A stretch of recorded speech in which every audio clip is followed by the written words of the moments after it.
Okay, there we go.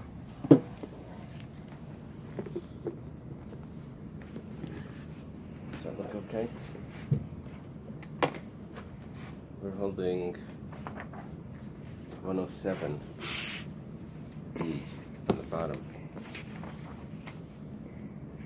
Starting from Itmar. The last thing we learned was Machlekes Rish Lakish and Rabbi Yochanan about offering sacrifices outside the temple nowadays. Today we learn Itmar. Itmar means there's a statement from Amirayim. It means Talmudic scholars, not Tanaim, not from the Mishnah. It's in Hebrew just like the Mishnah would be in Hebrew, because their statements are in Hebrew and their discussions are in Aramaic. Just like us, we study in Hebrew and we talk in English. So their statements were in Hebrew. Itmar. It was stated, Hamala, ve'im be'kazayas, someone that offers a sacrifice, a piece of a sacrifice, outside the temple, on an altar, when he's not supposed to. However, it doesn't have enough flesh. It's less than an olive size. Ve'etzem mashlim le'kazayas. But that piece of meat is attached to a bone, and if you combine the bone with the meat, it's the size of an olive. Now, the significance here is that there is no mitzvah to bring bones up on the altar. The only thing is if a bone is attached to the meat, you bring it up together. If it's detached, then you don't bring it up. The question is that since in the temple, if it's attached, which in this case it's attached, I would be bringing it up on the altar, so do I combine it to be the size of a kazayas, of an olive? Or do I say that it's not considered an offering and I have less than a kazayas here? So I'm sorry, the meat was, what was that? The carbon, the meat is less than a kazayas. The carbon, right? The flesh. The flesh is less the bone completes it. But the bone completes it. The bone is not something that has to be necessitated to the mizbeach. Right. So Rabbi Yochanan Amar Chayev. Rabbi Yochanan says that they combine to be the size of an olive, the meat and the bone. Rish Lakish Amar Pater. Rish Lakish says no, he's exempt. It's not considered a kazayas. Rabbi Yochanan Amar Chayev. Rabbi Yochanan says Chayev because chiburi oilin ka'oilin dami. Anything that's attached to the oila is considered the oila, which, for example, the bone. Can you explain? I don't understand. What do you mean chayev here? Chayev for what? Chayev for offering a sacrifice outside the temple, and it's called shchutei chutz or hamala b'chutz. Oh. In other words, is it enough? I'm sorry. Okay, so it's a little early. I'm sorry. So basically, is it enough that constitutes to do so that you're doing something wrong? Right. Right. Okay. Things that are attached to the oila are not considered an oila, and you don't have a full amount. Boy, Rav has a question. Hamala Roish ben Yaina she'im by kazayas umelach mashlim lekazayas mahu. Someone brings up the head. I'm turning the page around on top of 108. If someone brings a bird, and he brings the head of the bird on top of an altar outside the temple, which is a prohibition, and the head of the bird is very small, so you don't have a kazayas there. However, there's a rule that you have to salt it. So he puts the salt on it, and the salt makes it into a kazayas. Yeah. So does that combine? What's the din? Melech mashlim kazayas ma'u. Amle Rava mi parzakia l'Ravashi. Mi prozakia. Rava from Prozakia says to Ravashi, Lav haina plukta de Rabbi Yochanan Rish Lakish. Is this not the machlekes? That if I have things that are attached, Rabbi Yochanan would say that yechayev, just like the bone, and Rish Lakish would say that yepater, just like the bone. So the Gemara explains, Tibayla Rabbi Yochanan Tibayla Rish Lakish. Actually, the question is a question according to Rabbi Yochanan that says chayev by the bone. What about here? And it's a question to Rish Lakish that says pater by the bone. What about here? So how does this work? It's a question to both. Rabbi Yochanan. It's a question according to Rabbi Yochanan, even though Rabbi Yochanan said chayev before Ad kan like Rabbi Yochanan hasam Until here, Rabbi Yochanan did not say over there. In other words, why did he say over there that Yechayev, that was only Ela Etzem, the Mina de Basarhu?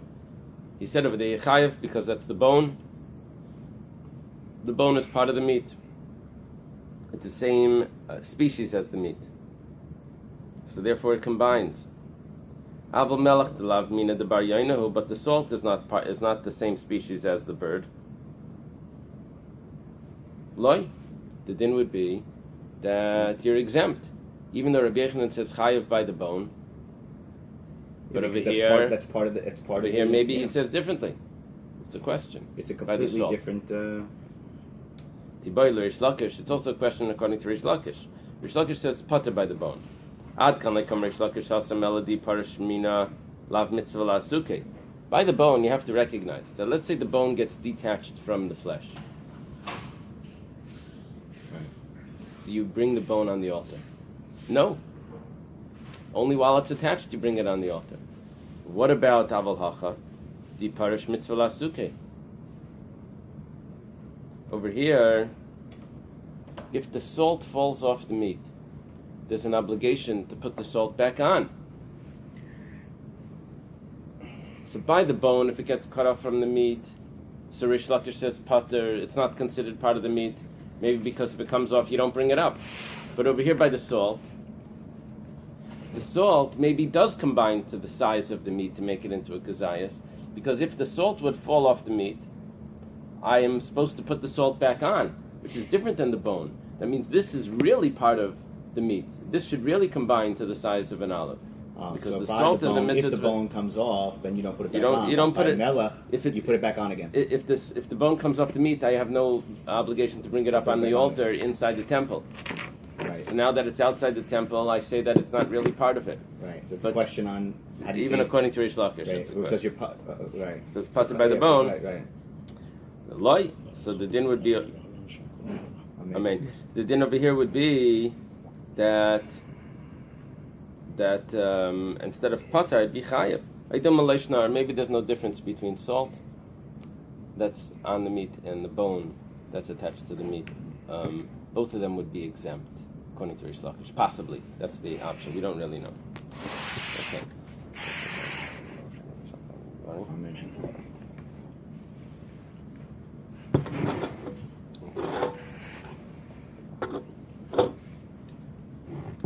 Rabbi Yossi Aglili Omer.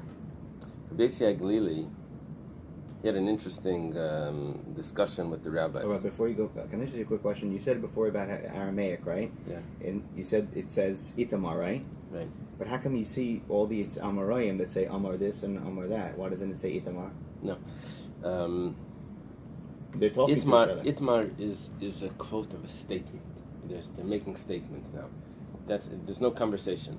It's as if we would be quoting something that was said previously. It has been stated. Itmar means it has been stated, and then after that statement, then the rabbis discuss it, and then that's when the conversation begins. But that's not a conversation. That's a quote from. Okay. Gotcha. Okay, so it means it means it's Amarayim that are quoting something. Itamar. Itmar. It's the Gemara quoting Amirayim. Oh, it's the Gemara quoting Amarayim. Okay. Yeah. So, for example, the Gemara can quote a pasuk. Right. How does it do that? It would say Amakra or Vahaksiv or something, you know. So, or the Mishnah would say Shenemar. It has a term that introduces the quote. Right.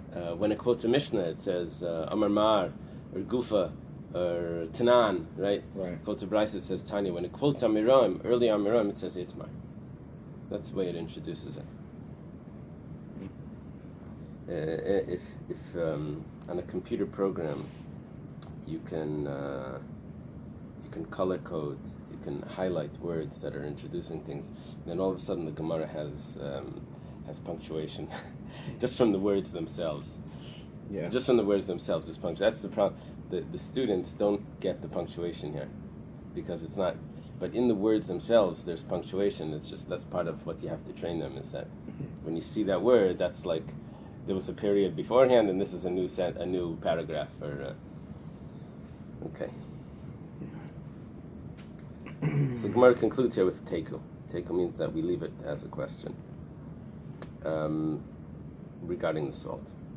Rabbi Yossi Aglili says, whenever you have like these small phrases in between the two dots, in between the colons, so that means it's a quote from a Mishnah, and it's specifically the Mishnah that we just had. So those words, Rabbi Yossi Aglili Yomer, you would look back in the Mishnah. So well, it's because it says etc. What did Rabbi Yossi Aglili say? So there was an argument between Rabbi Yossi Aglili and the sages regarding two things. The first one was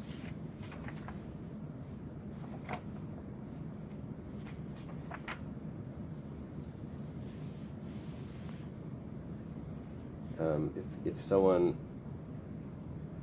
slaughters outside the temple and then he brings it up outside the temple. Rather, if someone else slaughtered it outside the temple and then this person brings it up outside the temple, Rabbi Yossi Aglili said that that's an invalid sacrifice because it was slaughtered outside the temple. The one that brings it up is exempt because it was already invalid.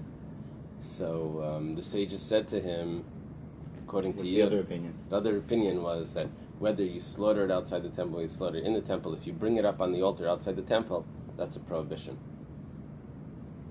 So, whether you there's two prohibitions. There's two prohibitions: slaughtering outside the temple, right? Oh, so there's putting two it on the versus altar, one. putting it on the altar outside the temple. Okay. So the question is, when does the prohibition of putting it on the altar outside the temple, when does that apply? Rabbi Yossi Aglili says it only applies in one specific case. If it was slaughtered in the temple, you have a valid sacrifice. That you bring it outside the temple, that's the prohibition. The sages said it doesn't have to be like that. Even if it's slaughtered outside the temple and it's put on the altar outside the temple, that's also the prohibition of bringing it on the altar outside the temple. Rabbi Yossi Aglili says, yeah, but it's invalid already. It's what did the slaughtered sages outside say the about temple. the fact of the shechita outside the temple? Well, they don't talk about that? Shechita outside the temple is the prohibition of slaughtering an offering outside the temple. That itself is the prohibition. Okay. Here I'm talking about a sacrifice that's been invalid already. Okay. It's invalidated. Right. And now you're offering it outside the temple. So what are you doing? It's already invalid. Yeah. So that's Rabbi Yossi Aglili's opinion. The sages responded to him. They said, according to you, the only way that the person will be obligated is if he slaughters it in the temple, because it's valid then. And he takes it outside the temple and he offers it and he burns it on an altar. But when you take it out, you invalidate it. So what are you gaining? You'll never have the prohibition, the sages are claiming to him. Right. And the Torah says you're not allowed to bring it on an altar outside the temple. According to you, that it needs to be a valid sacrifice, it's never going to apply because you can never get it outside the temple. It's never going to be a valid right. sacrifice. It's always going to be an invalid sacrifice. Right. Okay. In other words, in order to violate this, you need to, according to Rabbi Yossi Aglili, it needs to be a valid sacrifice that is being brought outside the temple. The problem is, if it's outside the temple, it's not valid. So that service itself needs to be the one that's invalidating it. What does Rabbi Yossi say? So how does he say? How does he ever say that there is? He doesn't. We didn't respond back. Heshiv Rebbe tachas Rabbi Yossi Aglili. Rebbe responds in the place of Rabbi Yossi Aglili. Rebbe is later. Rabbi Yossi Aglili was in the days of Rabbi Akiva and his students, and Rebbe is third generation from them. 2 generations down. Ma'ala sheichet bifnim u'ma'ala b'chutz shohis l'shas kosher. There's a difference. When someone slaughters the sacrifice inside the temple, then he brings it outside the temple. There was a moment when this sacrifice was valid. Therefore, because it had a moment that it was valid, then when I bring it outside the temple, it continues to have that status of being a valid sacrifice, at least enough that if I offer it outside the temple, that's considered the prohibition. But if you slaughter it outside the temple, it was never valid. You're bringing up a nothing sacrifice. It was never valid. That's the response to Rabbi Yossi Aglili would give to the sages. You're claiming to me that if I take it out, I'm also ruining it. Yes, I'm ruining it. But it one time was valid. Right?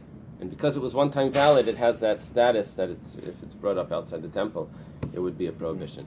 Heishiv Rabbi Elazar bar Shimon tachas Rabbi Yossi Aglili. Rabbi Elazar bar Shimon, we said, was a friend of Rabbi. He responds also, another response for Rabbi Yossi Aglili.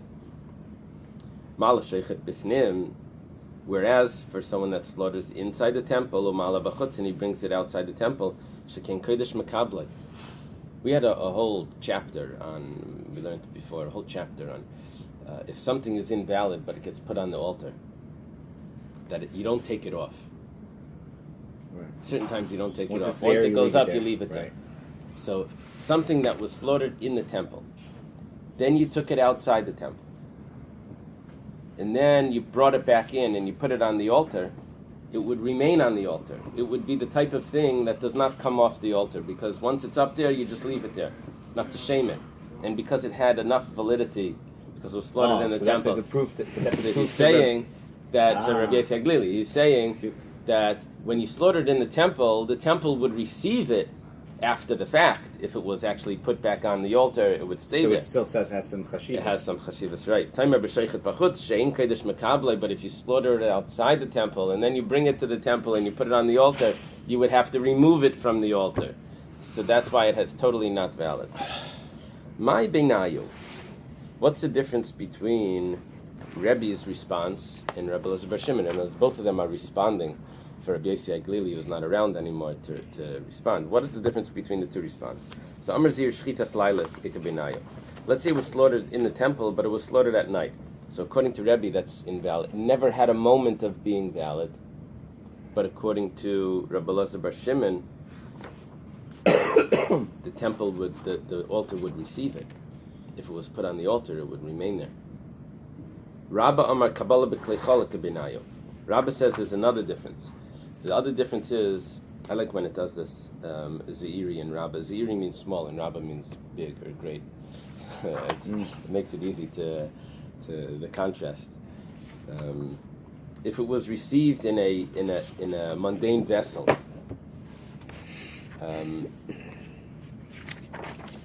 in a regular vessel. So according to Rebbe, even though the slaughtering was good, but immediately it became invalid, that's considered that it never had a moment of validity. However, according to Rabbi Elazar bar Shimon, the altar would still receive it. If it was put on the altar, you wouldn't have to take it down. So therefore, it would be considered a problem. It would be the prohibition if it was then brought outside the temple and slaughtered there. Okay. Because we had a conversation between Rabbi Yossi Aglili and the sages regarding something that was invalid, that was brought outside, that was offered outside the temple. Why was it invalid? Because it was slaughtered outside the temple. So the Gemara, the Mishnah continues with another case, and it spoke about if someone is impure and he eats from a sacrifice. So it's a very strict prohibition, very strict punishment, kares, if he eats from a sacrifice and he's impure. So what happens if he eats from a sacrifice that's impure? Is that for any kachim column? Yeah, same thing. What happens if he eats from a sacrifice that's impure, but the sacrifice is also impure? So Rabbi Yossi Aglili says that it's too late. His impurity doesn't affect the sacrifice, and therefore he only has the prohibition of the impure sacrifice, not his impurity. Now the difference is, if someone eats an impure sacrifice, it's a negative prohibition, but it's not kares. It's not as strict. So Rabbi Yossi Aglili gives this guy a more lenient view, because the sacrifice was impure, so we don't view his impurity. We just view it as, that's what Rabbi Yossi Aglili says. Came along the sages and said, how does someone that's impure eat a sacrifice that's pure? As soon as he touches it, he makes it impure. So you never have someone impure eating a pure sacrifice. It's similar to the claim that they had on him when you would slaughter a sacrifice inside and take it out of the temple and offer it up. He says, once you take it out, you invalidate it. Now they're saying the same sort of logic. They say, once the impure person takes it, it makes it impure, and he's never eating a pure sacrifice. Right. Okay. Gemara says, Tami shachal ben kodesh chulu. So an impure person that eats, whether it's holy that's pure, whether holy that's not pure, and etc. Rabbi Yosei Glili argued on that. Shaper kamali Rabbanan Rabbi Yosei Glili. The Rabbanan have a good claim to Rabbi Yosei Glili that you'll never get a pure sacrifice being eaten by an impure person, because as soon as he touches it, he contaminates it. Amar Rava, let's see if it's really Rav, huh? What's this? Yeah. Kol heicha dinitma tumas aguf v'achkach nitma basar the kuli amalei pligi dechayev shkein tumas aguf bekaris. If the person was impure first,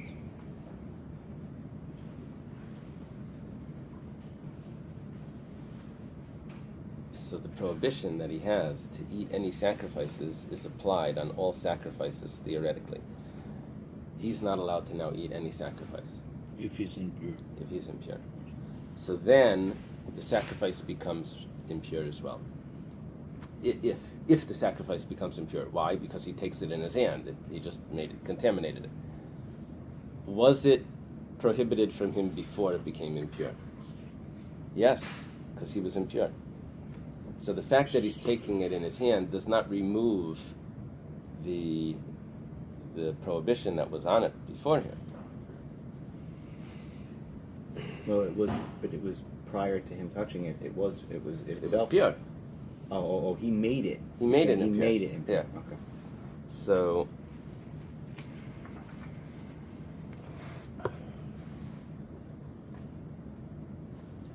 everyone would agree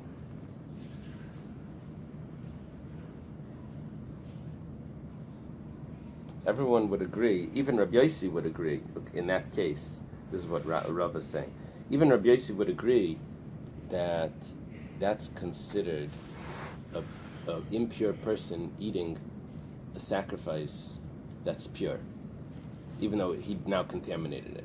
But because the prohibition was of an impure person was applied to that because he was impure first, so that's where it would be prohibited.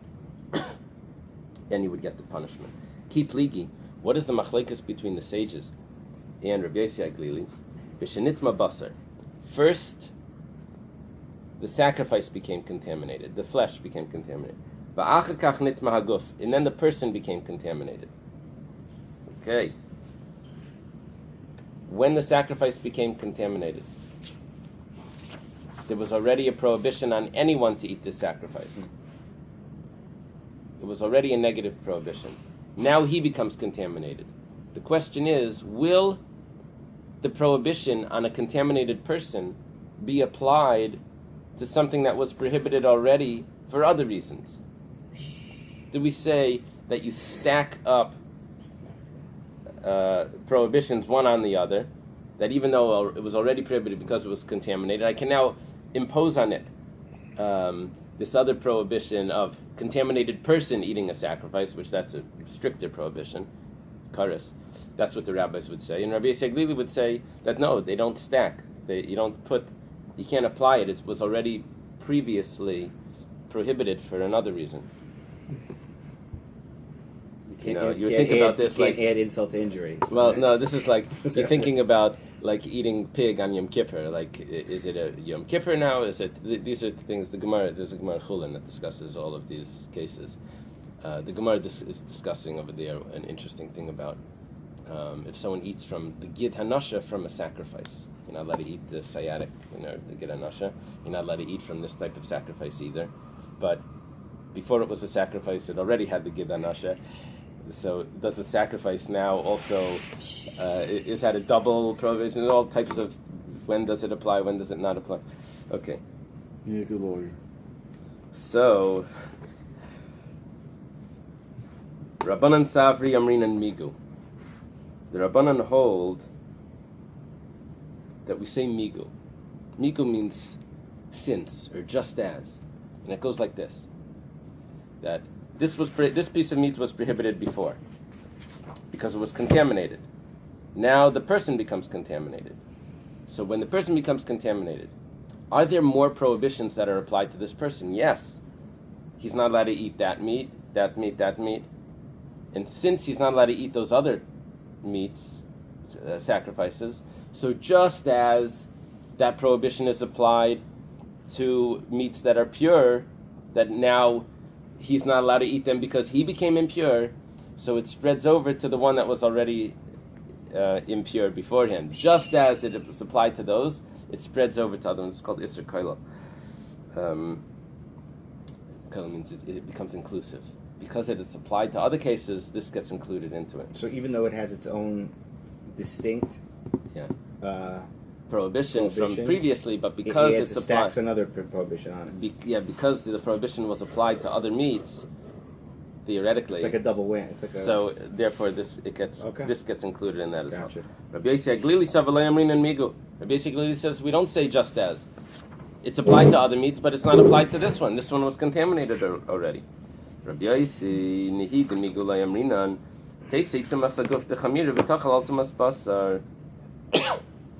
We ask, when would we not say that? That's if it would be the same status. But here it's more strict. So maybe it's a gesund.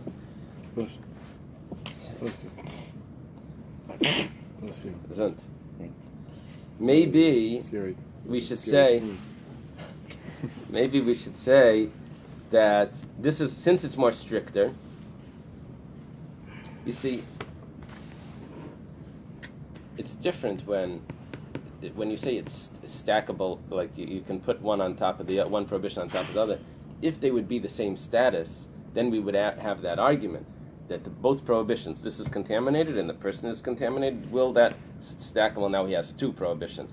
But here, the person's contamination is much stricter. So it like overlaps it, sort of. So it should be stackable. Amar Ravashi,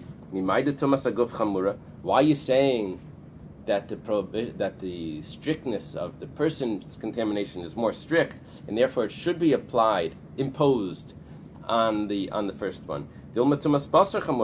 Maybe the flesh contamination is more strict, because the person can go to the mikveh and he becomes pure. You can never put food in a mikveh to purify it, unless it's water. Water becomes purified in a mikveh, but you can't immerse food in a mikveh.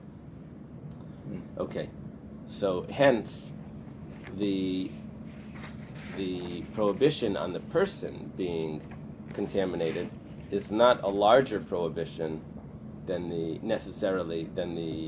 prohibition of the food being contaminated. Is that the maskana? That's what we said, because of the fact that a person can go in the mikveh versus.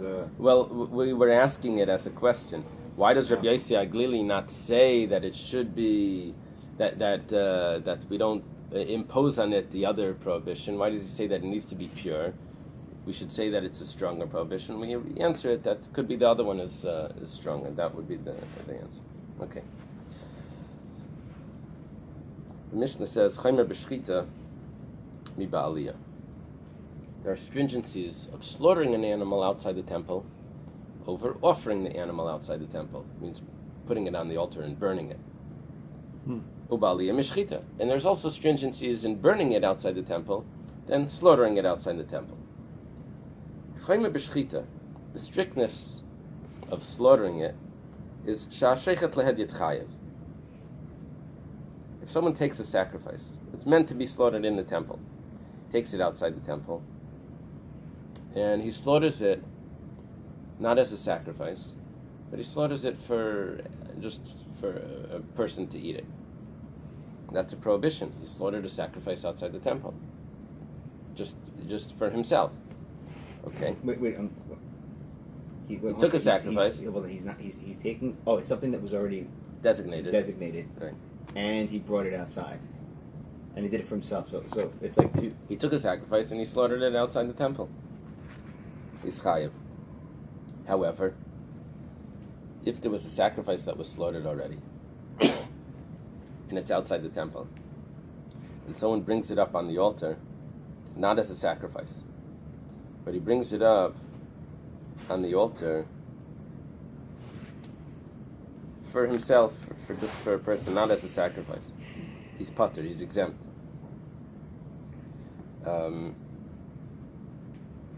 it's possible that what it He'd means, bring it to be born? he brings it to be burnt, yeah, but not as a sacrifice. So it No. came. I'm sorry. It Was a shechted- sacrifice. Shechted in the Beis Hamikdash. It was taken out. It was taken out. It was used for it was burnt, It was burnt, but not as a sacrifice. but not as a sacrifice. Yeah. So Rashi But- learns that what he's doing here is he's offering it not to Hashem, he's offering it to an idol. So Good. so it says he's exempt, and what it means is he's exempt from offering a sacrifice outside the temple, but he's obligated for offering a sacrifice to an idol. So we have a very narrow view here of the prohibition that we're discussing. He's exempt from. In other words, regarding the prohibition of offering a sacrifice outside the temple, that prohibition, does he get a mark on that one? No, he's Yeah. he's So- I- So he's he's offering a sacrifice to an Avodah Zarah. He doesn't violate offering a sacrifice outside the temple. So it's That's- only the one. He only So gets it the would one. only be for that one. That's how Rashi learns this. Okay, it's funny because we're looking for a stringency in slaughtering a sacrifice over offering it. Meanwhile, he's getting obligated, but it's specifically in that prohibition itself. Okay, now, Chaymer Baaliyah, what's the stringency of offering outside the temple? Over slaughtering. It goes like this. Shnayim shachsu b'sakin, let's say two people held a knife, v'shachtu, and they slaughtered it, Peturin, they're exempt. I would like to imagine that there was a knife that had two ends, but I think the Mishnah says that that's invalid. A knife that has two ends. Anyway, that's not there's a Mishnah in Chulin that discusses two handles. I think I've seen saws like that. We have two people, lumberjacks, and back and forth. but here it's probably just a long handle. Two people are holding it, so that is exempt, I guess. However, achzu be'ever v'helo chayavin. Let's say two people take hold of a limb, and they both walk it up the ramp of an altar outside the temple, or they both carry it up. Chayavin. This is a stringency of offering the sacrifice over slaughtering the sacrifice. Because when two people slaughter, they're exempt. When two people offer it, they're chayav. Hela v'chazer v'hela v'chazer v'hela. He brought it up, takes it down, brings it up, takes it down. Or, let's say, he brings up, and then he brings up another piece, and then he brings up another piece, he brings up another piece from the same sacrifice. So what's the din? Is he chayav on each one? So chayav al kol aliyah, different Reb Shimon. Reb Shimon holds that every piece that he brings up, he's chayav. Reb Yossi Omer ena chayav al achas. It's one sacrifice, it's one prohibition. Doesn't matter how many trips you take. Ve'ena chayav ad she'al al reish hamizbeach.